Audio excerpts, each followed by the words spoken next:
Hey guys, my name is Welcome. I'm a reformed gang leader, and I'll be answering some questions from social media.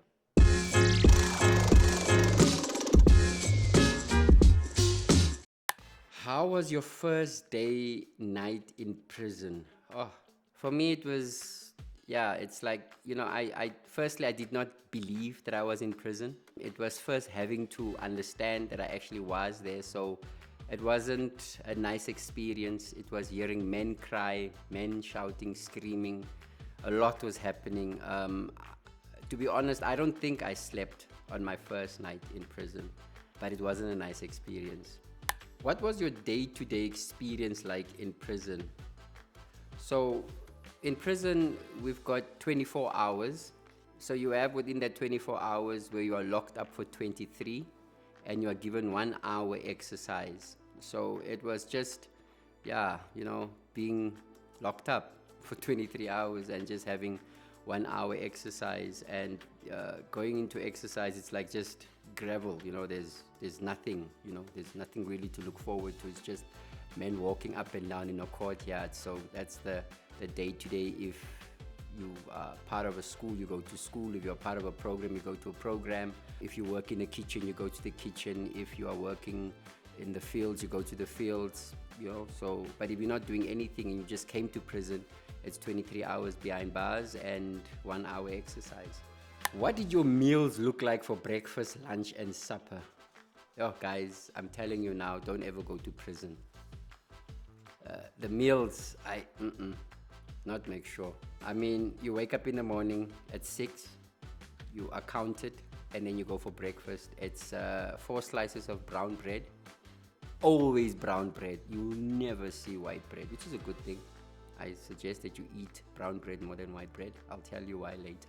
And then it's a cup of coffee, and you get umdog or porridge, maize meal, and with a little bit of brown sugar in the middle. I used to just eat around that sugar, because I love things sweet.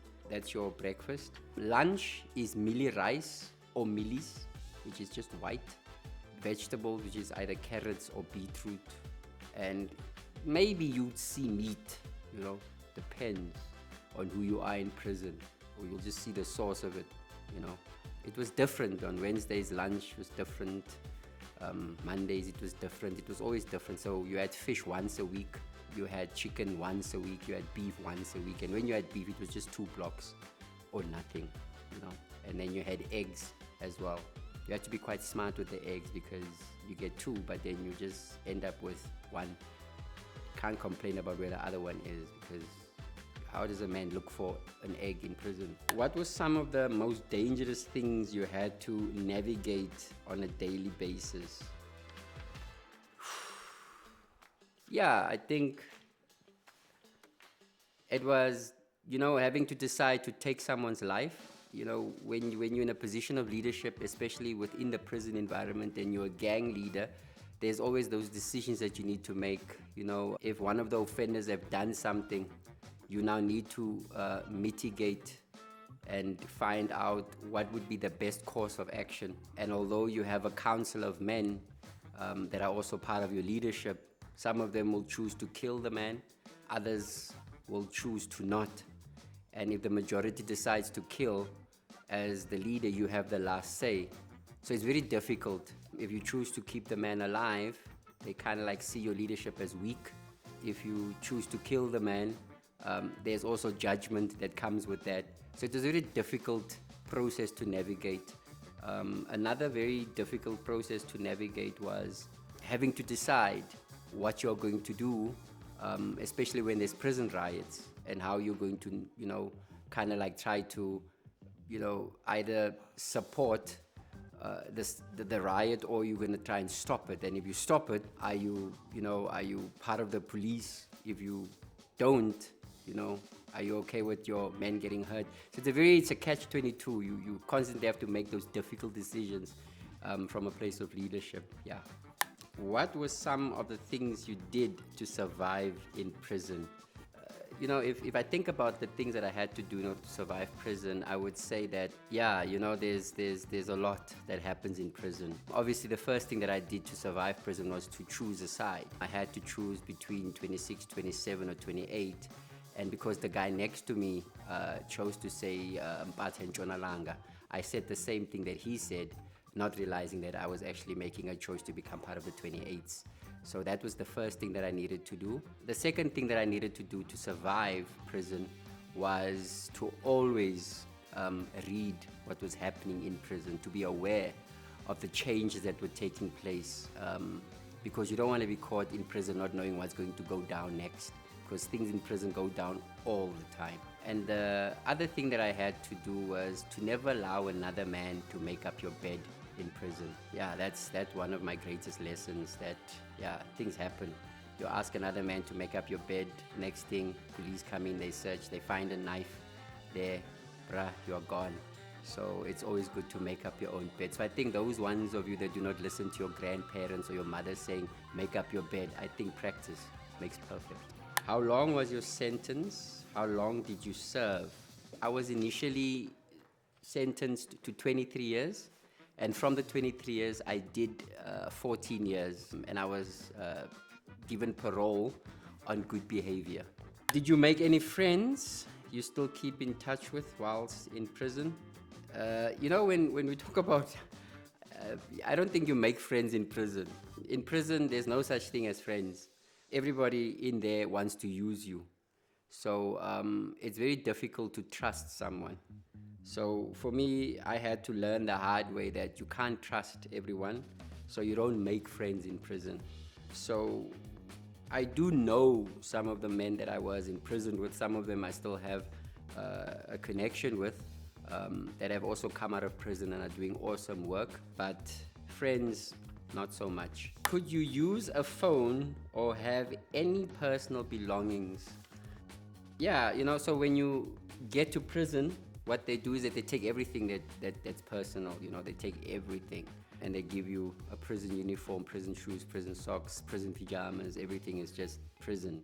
And as you are, given your cell and you stay in prison, over time you are allowed to get in things from outside, like maybe a t-shirt, a boxer and stuff like that.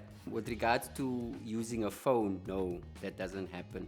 All phones that I use in prison are illegally obtained.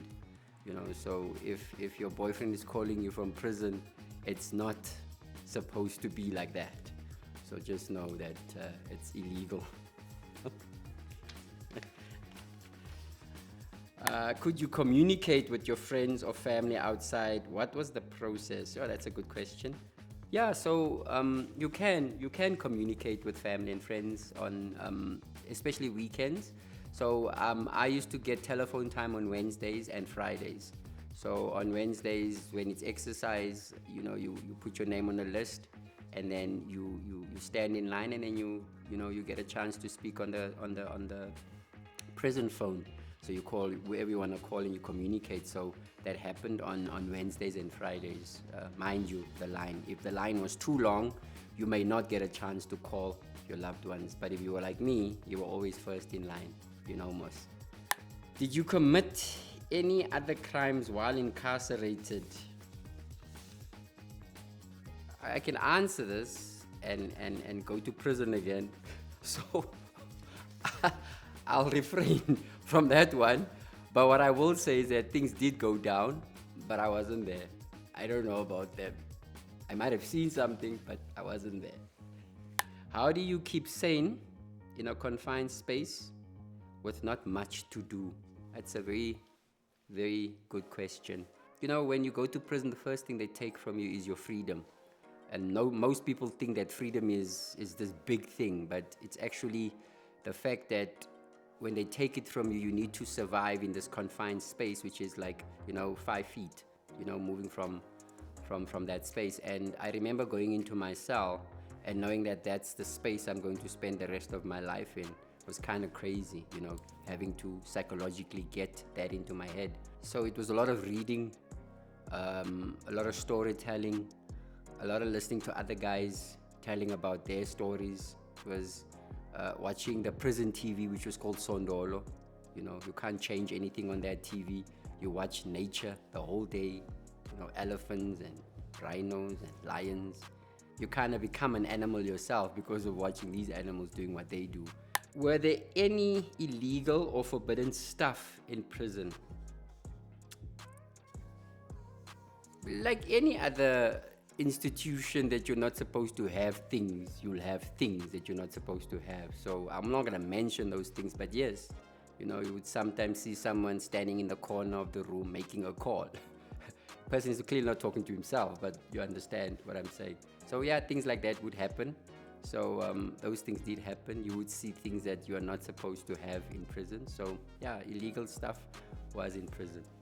What were your top 3 favorite things to do to kill time? Interesting question. To kill time. Well, firstly, we can't kill time in prison. It's like time stops there. It's like it just stops. So like I said, what I used to do when I was in prison, and being in a position of leadership, was to have consistent meetings with the men that I was in charge of. So it was always having meetings, hearing cases, having to decide on what to do. So there was always that drama of what happens. And I tell you, men have a lot of drama. So that was what I did. And then the other thing that I used to do to kill time in prison, was to just have moments of reflection. You know, just spend time alone. As a general, you could just take some time and just walk and just be on your own. If you could go back in time, what would you do differently? Wow, thank you for this question. It's a very important question. I often think about my life right now when I'm sitting here, even as I speak to you. I kind of think about, would I want to do anything different? A part of me says yes, I would like to, but another part of me says that if I had done things differently, where would I have been today? So I think I am where I'm supposed to be, and I wouldn't want to change anything right now because of all my awareness. But if I wasn't this aware, I would have wanted to remove having to spend 14 years of my youth inside a cage. What crime did you commit? Yeah, just to put it plainly, it would be extortion, kidnapping, attempted murder, robbery. Cash in transit vans are not easy to get into. There's no key there. So that's the crimes that I was sentenced for. What's the biggest lesson you've learned from this experience, your time in prison? My biggest lesson from my time in prison was that crime does not pay. Like, it really doesn't. If I think about everything that I had to do in order to amass the reputation and power I thought I had, it was always having to look over my shoulder. I don't think anybody wants to live like that. So I think for me, that's the biggest thing that I've learned, is that crime does not pay. It's best to live your life as a responsible citizen and just do what is right and, operate from a place of integrity. Is there any part of being in prison that you enjoyed? What was it? That's a very, I think the best part of prison is like, when a guy comes into prison for the first time, we used to call this guy, we used to say he smelled like fish and chips. So he was still fresh. So having him come into our cell and sitting there, and we would keep him sitting in that position for hours telling us how things are outside. It was like our amusement, it was just good hearing another guy who just came from the outside telling us about how things have changed. Mind you, when I was sentenced to 23 years, people made jokes and said, by the time I get out of prison, cars will be flying. So I always wanted to know from him, are cars flying? And they weren't, so I was in a good time, so it's good. How did you feel on your first day out of prison? Yo, guys, so the first thing that I did when I was out of prison, I was looking for St. Elmo's. I wanted a pizza, only to discover that St. Elmo's didn't exist anymore. It was out of business. Yeah, so we went and we got pizza. I craved pizza. You would think that as a general in prison you would have it, but it was too far where I was. But the first thing I really had was pizza. That was the thing that I really wanted. So, have you kept any habits you developed in prison? Yeah, I think there's a lot you learn from prison, but I think for me, some of the habits that I kept from prison was paranoia, and you can ask my daughter about that, constantly checking in on her whether she's okay, wanting to know that she has arrived safely, that type of paranoia, and preparing for the worst. As a general, you can never really sleep with both your eyes closed in prison. So it was always that constant awareness of what's going on around you, being ready for danger. Another habit that I also never really got to shake off was my OCP, which is obsessive compulsive personality. Like everything needs to be in a certain way. Yeah, it's not a disorder yet, it's still a personality. So I'm getting there. Yeah, another thing is also just the heightened awareness of danger, as I mentioned, just constantly being aware that the world is not a safe space. So you constantly want to protect your family and those close to you. So I think for me personally, I'm happy that prison has been able to inculcate those specific values in me. So yeah, it's good things that I've been able to take. But if you make me angry, obviously you'll see the other habits. But other than that, I'm good. What was the most scary or unpleasant experience in prison? I remember, watching the guys playing soccer on the field and going back to my room. But as I was going back, I wanted to take a shower, a quick one. And as I entered, the correctional officer was sitting in front, guarding the toilet or guarding the shower room. He stood up and he walked away as I entered. When that happened, from the corner of my eye, I remembered that something was going to happen. And these 6 men came in, and all of them had knives. And the only thing that I had in my hand to protect myself was a sock. And that's where I put the soap in, and I used that as a way of fighting. Hence the phrase saying that never drop the soap in prison. So that was one of the craziest things that I can remember, like where my life has always been in danger. But luckily, when you become a general, you always have people protecting you. But when they are not there, it's that type of thing of fearing for your life and being at near-death experiences in that way. I'm Welcome Witboy, and this is Briefly Asks.